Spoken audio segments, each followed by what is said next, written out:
Great Tuesday afternoon, everyone. My name is Kyle Winters, recruiting manager here with NCSA, Next College Student Athlete. I'm joined by the ever magnanimous Danny Koenig. Danny, how you doing today? Phenomenal, magnanimous. Phenomenal, magnanimous. We're throwing out some big vocab words here on a Tuesday. It's a literary experience for everybody. I figure we might as well drop in some good vocabulary and educate while we're entertaining as well. That's what we're here to do today. If this is your guys' first time with NCSA's Facebook Live, we're actually going to be broadcasting on 3 different platforms today. We're going to be coming out to you on Facebook, YouTube, and Twitter.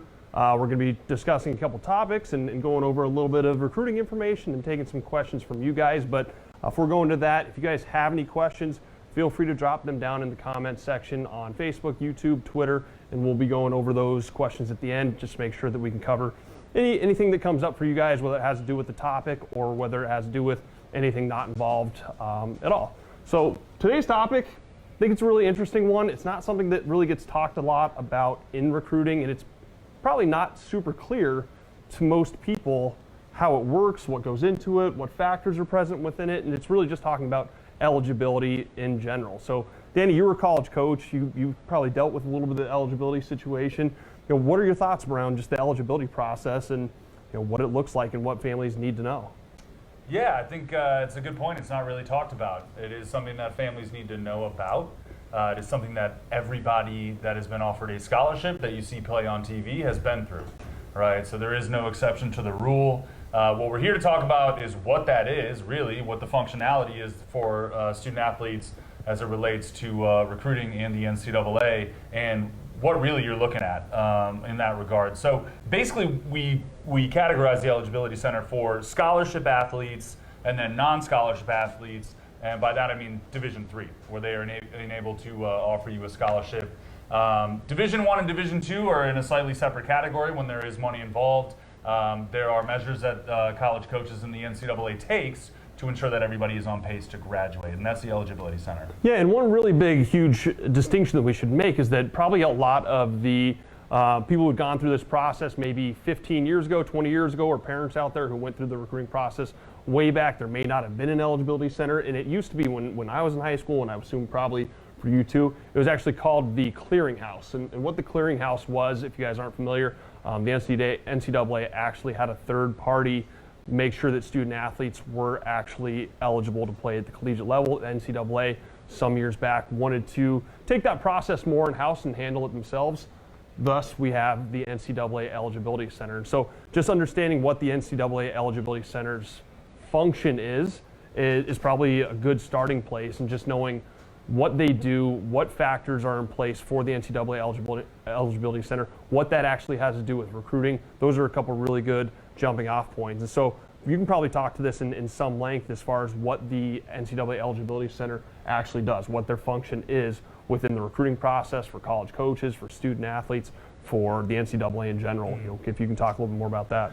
Yeah, what they're looking for are qualifiers, people that are academically eligible to participate in the NCAA.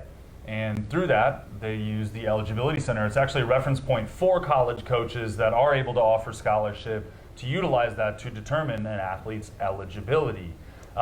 Basically what they're looking at are your core courses, your GPA through those core courses, and your test scores, standardized test scores being your SAT and ACT scores. So when we talk about core courses, that determines your NCAA eligibility, right? So courses that we're talking about would be English, math, your sciences, so your physical sciences, social sciences, as well as language. And those are all contributors, your GPA in those 16 core courses towards your eligibility. Yeah, really it's just about making sure that you have all those courses, that you're passing those classes, and if you do that, you're essentially going to be eligible from an academic standpoint.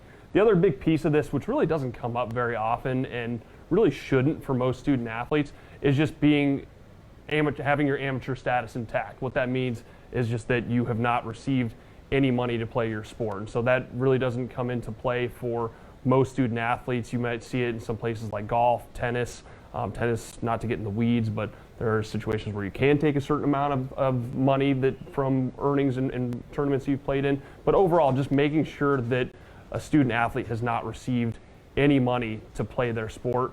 If you do those two things, essentially you're going to be eligible to play at the Division I and Division II level. Division III, kind of like Danny talked about, they're not necessarily, they have their own restrictions, they have their own eligibility they go through individually for each program. They don't necessarily go through that NCAA eligibility center. But one thing we should probably go back to and really focus on is just as far as recruiting wise, what this has to do with whether or not a student athlete actually does to get recruited. And this is something that we've talked about. You've probably talked with, I don't know, dozens of families about in your time here. I know that I have as well, is that a lot of families think that, okay, I register with the eligibility center, now I start getting recruited. And that's a huge misconception within this process. And that's something that we try to talk with families about, is that's not necessarily the way a student athlete gets recruited. Right, it's very behind the scenes. That's why it's not talked about. This is something that college coaches deal with. This is actually something that your guidance office is doing at your high school. So they communicate with the NCAA. Those courses that we talked about, those 16 core courses, is the NCAA going to accept them? Right, so it's not necessarily at the forefront, but it is something that you need to have. All right, so if you're talking Division I and Division II, your scholarship offering schools, that you would register for what we call a certification account. Right, that is actually something you would pay for. Again, every athlete that you've seen on TV that has been offered a scholarship has gone through this process. Right, and again, you're going to be spit out a 10-digit eligibility center ID. And that's something that college coaches absolutely need in order to bring you on an official visit and in order to offer you a scholarship. So well in advance, you need to have your 10-digit eligibility center ID to even show up for an official visit on that campus. And just to build off of that, just by having that 10-digit eligibility number doesn't necessarily mean that college coaches are going to know who you are. So just by registering with the NCAA doesn't mean all of a sudden coaches say, hey, I have this 10-digit number student athlete on my list, I'm going to bring them out for a visit. There's a lot more that goes into it. That's where NCSA, that's where we come into this process, is talking with families about what steps to do outside of just the registering. I would say the registering for the NCAA eligibility center is very much a formality within the process that you have to go through to do XYZ, to go on an official visit, to get a scholarship, to accept a scholarship, to go to a Division I or Division II school, not just to get recruited. Sure, and again, the certification account, the one that you're paying for, the one that Division I and Division II coaches need, is not necessary for everybody. At the Division III level, you can still get an eligibility center number. They would just refer to that as a profile page, not paid, all right? Something that is not vital for Division III, but encouraged. And kind of what they recommended, the starting point, get a profile page if you even think that you're going to be going on to play college. You can then upgrade to a certification account if it turns out, hey, Division I, Division II is the route that I want to take. So it is, still valid for your Division III athletes, especially if you're thinking, hey, maybe Division I, Division II is a route that I may want to go. So just start one. You don't want to leave that box unchecked, get to a point where a coach is inviting you to an official visit and kind of be left out in the wind. Yeah, and that's something that coaches will talk you through in the process. That's something that once someone's actually recruiting you, they will make sure, hey, do you have your NCAA eligibility center number? Have you actually registered before? Have you paid the fee? They'll go through that with you guys. I can remember having to go through that in high school myself. It was a little bit less formal, I feel like. It's like this is something you just do in the spring. The last thing that you want to do is go pay a ton of money to get that eligibility center number and that certification, and it turns out I'm going to play at an NAIA school, or I'm going to go to a Division III school. So again, it's about really determining whether or not it makes sense to get that. But yeah, a lot of times you can just get that profile page started. If it makes sense down the road, you can pay the fee that comes with the NCAA eligibility center as well. But it's always beneficial just to have that page in the first place. And I appreciate you bringing that up. The NAIA is a separate eligibility center. We are discussing NCAA eligibility center. NAIA is totally separate. Again, we are the official recruiting partners of NAIA. Look into that specifically if that's the route you're going to want to go. No harm in having both, right? Really, you want to cover all your bases in that regard. Just make sure. But again, you don't want this to slip through the cracks. You need to be communicating with your high school guidance office. to make sure that your core courses are approved by the NCAA. So there is this extra hidden layer that goes into this because the NCAA really does care that the coaches there are recruiting athletes that are eligible to play. Yeah, the one other piece we really didn't talk about, and this really goes back to the academic side of things, is the ACT, SAT scores. This is, again, another requirement for the NCAA to be eligible to play at a Division I or Division II school. Most Division III schools are going to have similar eligibility standards for their own programs. So that's something that you need. There's something called a sliding scale. We won't get too into the weeds about that. That's something you guys can find on the website. We have it posted that if you have a certain GPA, this is the ACT you need to have to be eligible along that sliding scale. So that can go a little bit into the weeds. At the end of the day, the better grades you have, the better you do on that test, the ACT or SAT, the better off you're going to be. The higher level you recruit, you can be just based on the fact that coaches want to have good academic athletes at their programs. Mm-hmm. And one other point of clarification, that sliding scale, so your ACT, SAT score, what you would need to get based on your core course GPA. So math, science, physical science, language, right? That does not include pottery, gym, driver's ed, right? Core courses. So make sure that you're paying attention to that, calculating that GPA. Again, go to your guidance office. They can help you with that to determine your eligibility, and keep that in mind. Pull up that one-sheeter to see what you would need on the SAT or ACT. And again, our partnerships here, Method Test Prep, we offer that to families as a way to boost your scores. Right, so little 15-minute study window bursts with Method that can help you get a better score on that if that's something you need to be eligible to play in college. Obviously, we're very biased when it comes to the NCSA profile and some of the partners that we have, but Method Test Prep actually does a really good job. So we're very partial to that, and I think they do they have a great program, help student athletes out immensely. But just to kind of take a step back, we've talked a lot about just the sheer fact of being eligible. It's probably would be worthwhile for us to spend a couple minutes on just what a student athlete actually needs to do to get recruited. What are some of the steps they need to be taking? When do they get started with this process? Those are questions we get almost every week is, when do I get started? How do I get started? What do I need?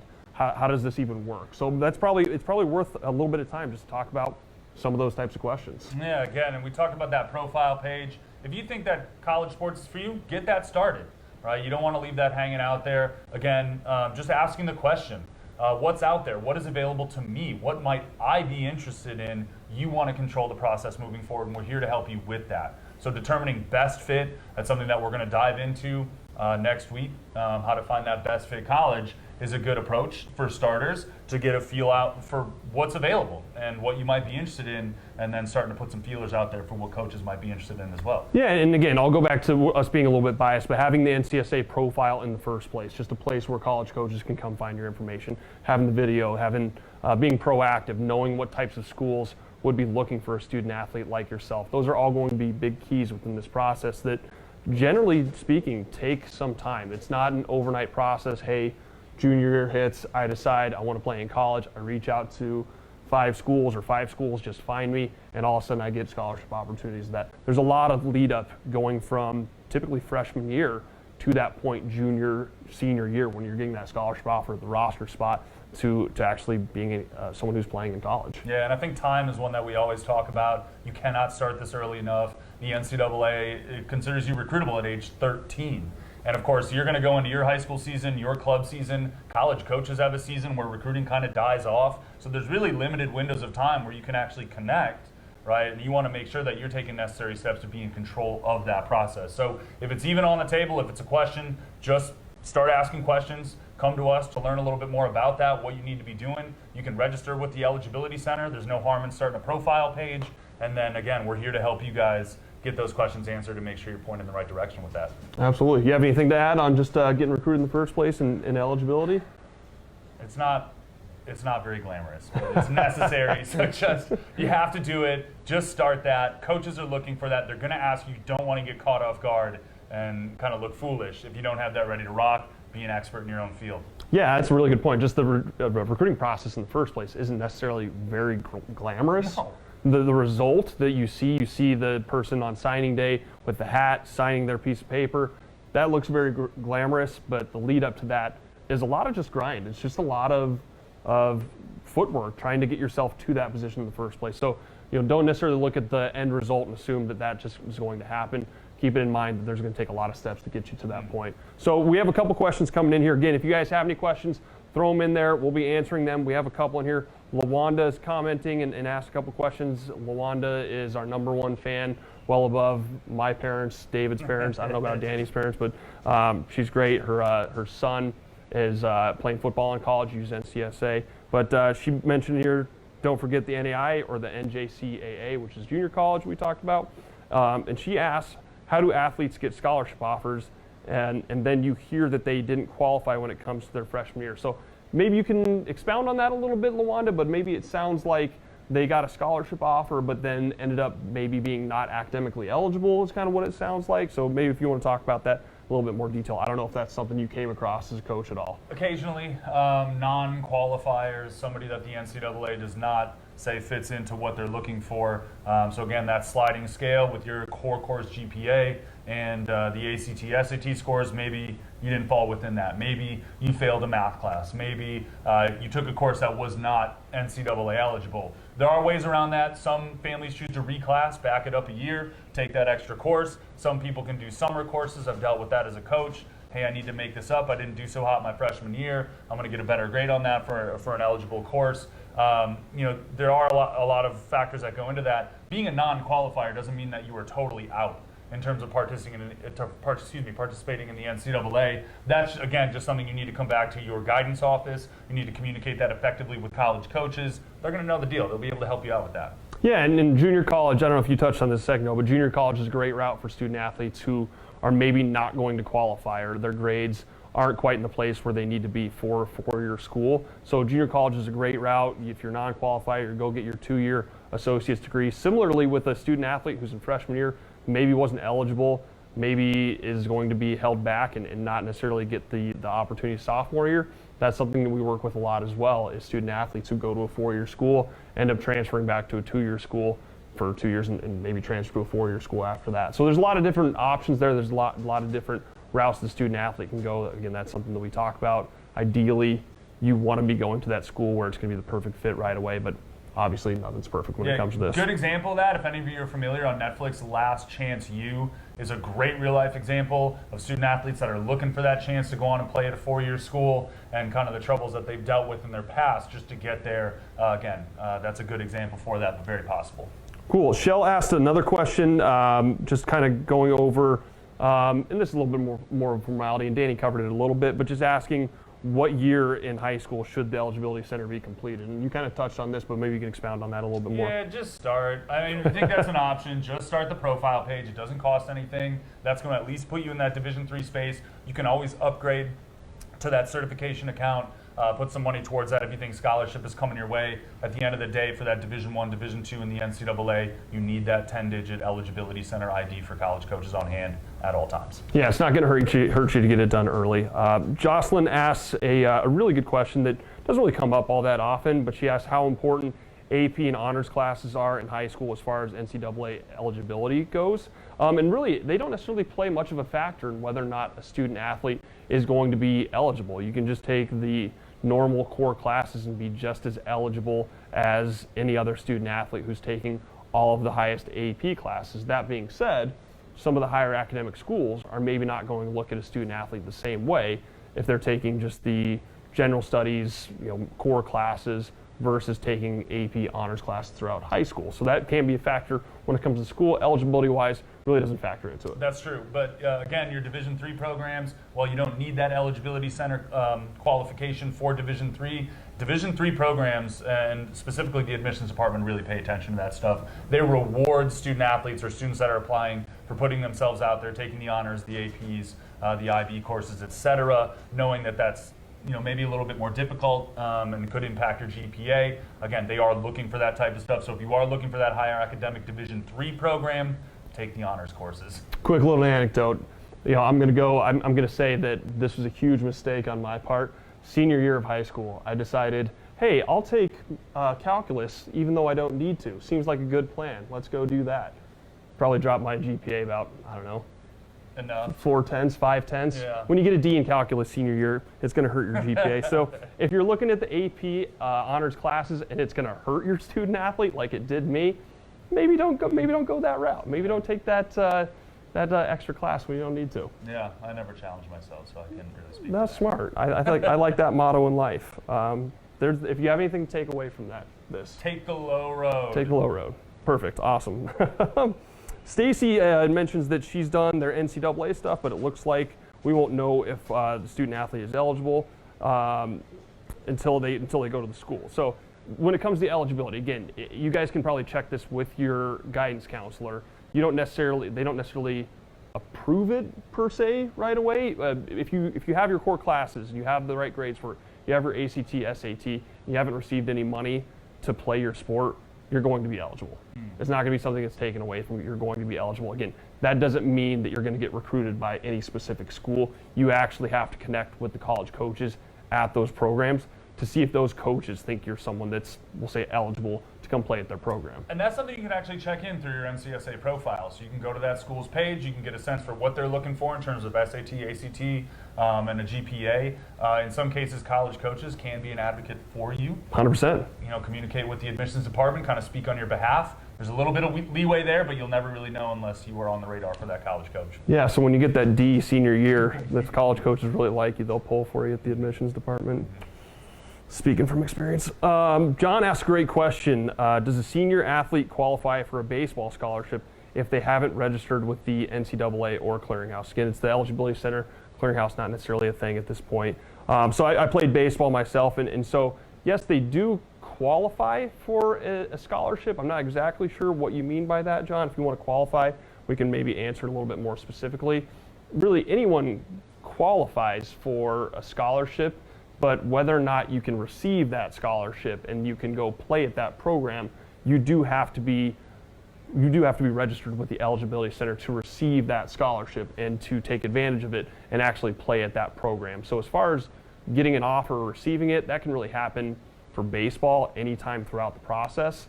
But again, going on and playing and utilizing it, that's a little bit different step. Yeah, it's not glamorous. Again, this is something that college coaches are doing with the eligibility center, with their NCAA compliance officer. The school I was at a couple years ago, our compliance officer had a law degree. They read this stuff. You should see the pages of text that come out. It is constantly changing. We always had to be up on it. So eligibility, yes, a coach could offer you a scholarship if you're an absolute stud. Whether or not the NCAA sees it the same way is totally different. Yeah, perfect. Jeff asked a really good question. He says, my daughter is a senior volleyball player and her season is coming to an end. No phone calls from coaches, just indirect emails. Is it time to panic? No. Panic button. Panic button. If we had one, it would be hit several times a day. But no, it is not time to panic. It is time to get going, right? And we're here to help you with that. So number one, just get a sense for if this is even possible, right? You need to get an assessment. You need to get a third party to say, okay, is she good enough? And once you've got that down, what are the next steps? Identifying schools that she is interested in, communicating with coaches, probably over communicating, all right? Phone calls, emails, showing up on their doorstep, whatever it takes. All right, you need to make sure that that coach is looking for a player in her position, in her grad class. Don't waste any time on that. Again, we deal with families on a daily basis. Seniors that have just gotten started, we've seen that get turned around in about 30 days to where they get a scholarship offer. So not the case for everybody all the time, but we're here to help you figure those things out. Yeah, obviously you don't want to be in this position senior year. We're not having the specific contact that you want, but there absolutely still are opportunities out there for the seniors right now. One thing to keep in mind that you're going to want to be more open to the opportunities out there. Probably a lot of Division I schools for volleyball have finished this process at this point. D2 getting closer. D3, NAI, junior college, there's still availability out there, and those are the types of schools that are absolutely in our network looking for student athletes like your daughter. So we'll be happy to follow up with you after this, Jeff, and talk more about what the prospects are for your daughter and what it is she's looking for. Lisa asks a really good question that comes up a lot. How helpful is attending camps at colleges that are open to grades 9 through 12 for someone in their senior year? And we can probably speak about this generally, Lisa, when it comes to camps. Camps aren't a bad thing. They're not necessarily a great thing. They can be good. They can be a waste of time. When it comes to a camp, you want to make sure a lot of the things that Danny just talked about, especially as a senior, is this school still recruiting your class? Are they still recruiting your position? Is this going to be a good fit for you? Do these coaches know who your student athlete is going into the camp? There's a lot of factors to take into account before really attending any camp that you go to. The last thing you want is to spend hundreds, thousands of dollars throughout the course of high school going to college camps for them to not pay off and you not to get recruited at all from them. So if you want to expound on that from you probably ran several camps. Camps are great. I mean, they're good for skills development. They're good ways to get in front of college coaches, and college coaches use that as a tool to invite student athletes to camps at a time where they cannot communicate with them directly. So don't underestimate that. However, if that's your primary mode for getting recruited and getting in front of college coaches, you're going to want to figure out some other inroads. You go to a camp, it's a showcase ID camp, coaches are looking, and your student athlete doesn't necessarily perform their best, right? I think it's good to do those a couple times, but also do that in a smart way so that you are targeting programs that make sense for you, and then utilize those opportunities to the best of your ability. Yeah, perfect. Bill asked a question. My son took a PASAT or PACT last week. When or how does he get hooked up with the ACT prep from NCSA? Depends on the membership for that, Bill. You're going to want to connect with the recruiting coaches or connect with our member support department. They can kind of go over that with you guys if that's something that comes with your family's membership here. Amy asks about a student who started at Division III and did not play to work on grade and want to move to Division I or II. Okay, so Amy's asking about her student athlete if they started at Division III school and potentially wanting to transfer to a Division I or Division II school, which is a little bit of a complicated process. That's something that has happened, though it's not the cleanest process. It's tough, yeah. It's easier to transfer down than it is to transfer up. In some cases, depending on where you're going, they will make you sit for a year. So you would chew up a year of eligibility. Again, not always the case. Sometimes it's just a semester. Sometimes you can get a waiver. You can participate. Again, not very clean, but it is possible, right? And that's something that we would need to talk through on an individual basis. Yeah, just something to keep in mind that the potential for that is you will likely have to sit out a year. You will lose a year of eligibility in that process. College eligibility it's a little bit different where you have to get a waiver. There's a lot of different things that go into that. So you're going to want to go talk to the coach at the program first and foremost and see if they would even release you from the school. From there, it's about seeing if there's any other schools or coaches that would be open to taking you. So there's a whole process that goes along with it. Obviously not ideal. That's really a big portion of why we talk about starting this freshman year of high school so that you can, by the time you get to senior year, pick the right school where you're not necessarily going through this process. Just to follow up, Stacy is asking about some language classes, about the eligibility. Again, go talk to your counselor. Your guys' counselor at the high school should know whether or not you guys have the right classes in place. Otherwise, you can call the eligibility center and they can maybe give you more insight into that. They have a hotline that's open 5 days a week, and they can answer any questions about you specifically. You guys can just give them your eligibility number, some of those types of things, and they can help out with that. Lauren's asking, my son goes to a small private school that doesn't offer baseball, but he plays select. Does that make a difference? And what if we don't have a guidance counselor at our school? My son is a freshman. Good question. So baseball, select baseball is probably going to trump high school baseball when it comes down to it. So that's going to be a good thing if you don't have high school baseball. Not the end of the world when it comes to not having a guidance counselor. Again, that's where I'd really lean on the NCAA, or you can always connect with us here at NCSA. We can probably help out with a lot of those questions as well, taking a look at the transcript. That's one of the things that our recruiting coaches do on a pretty regular basis is make sure student athletes are on the right track. You have anything to add on that? No, that's good. Okay, cool. Perfect, and here's a good one, a good example. I asked, oldest did not think he was qualified for a walk-on for the Division II. He had decided to attend, therefore hadn't completed the NCAA eligibility center. It wasn't possible to back out, and completely after found out, he did make that team. Gotcha. So yeah, I mean, Shell really just talks about learning a lot from this experience. So even people who've gone through this experience before. I was the oldest in my family. I had two younger sisters. For my younger sisters, it was completely different for them than it was for me. So just, it's really good to keep in mind that every single student athlete's recruiting process is vastly different, whether it's your first time going through this in the family or your last time going through it in the family. Yeah, that, and again, it just takes time. It takes time to figure this out. You have a lot of resources. We're here to help you with that, but it doesn't happen overnight. It doesn't happen overnight for coaches. So we just encourage anybody that's even considering this to open up that door, ask the question. We're here to help you guys. Cool, awesome. And Mike just asked, and kind of to preview the next couple weeks, he asked about doing a video geared to softball and where freshmen and sophomores start. We're probably going to be talking about video here in a couple weeks. So tune in for that, Mike. We'll be going over that. Just before we'll close it out with those as the end of the Q&A. Just a couple things to build off of. We wanted to go over a couple of commitments. We want to ring the bell. We're actually going to ring the bell. This is the thing that's going to be happening. So for those of you that don't know, we didn't really explain this the last time. In the office, we have these huge, like, naval bells that hang on the wall. They must be anchored in like 50 feet below the ground. They're huge. They scare me every time. Yeah. They scare me every time. So if you ever are on the phone with us and you hear this in the background, what that means is someone we've been working with has committed to a program, which is everything that we exist for. We want you guys to commit. We throw these huge parties every time it happens. It is wild in the office. So that bell, when we ring the bell, it's commitment. And we're ringing the bell here today. We got 3 people. Take it away. Awesome. So first up, we have Emily Turner here.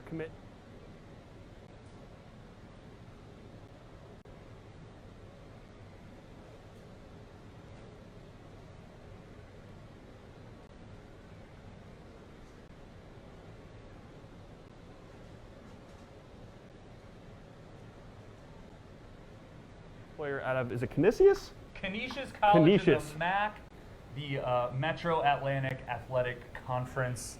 Yes, Canisius, that is up in Buffalo, New York. Beautiful Buffalo, New York. Beautiful this time of year. Really nice lacrosse. They probably don't play through any snow whatsoever.